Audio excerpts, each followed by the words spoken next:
کہ یہ دیکھنے میں آیا ہے کہ لوگ پھر اپنے رشتہ داروں کی قبروں میں جا کے دعا مانگتے ہیں، دعا مانگنا کیسا ہے؟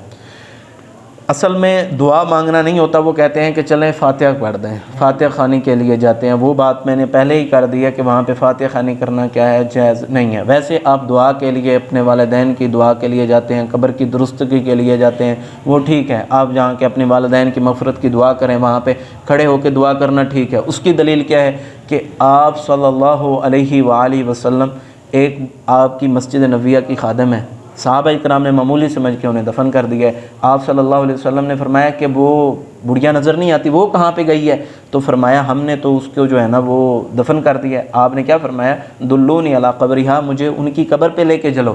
آپ صلی اللہ علیہ وسلم وہاں پہ گئے اور آپ صلی اللہ علیہ وسلم نے وہاں پہ جا کے ان کے لیے کیا کی؟ مغفرت کی دعا کی۔ یوں نہیں کیا کہ وہاں پہ جا کے فاتحہ خوانی کی۔ تو آپ قبروں پہ جائیں تو پھر کیا کریں؟ ان کے لیے مغفرت کی دعائیں پڑھیں، مغفرت کی دعا کرنی چاہیے۔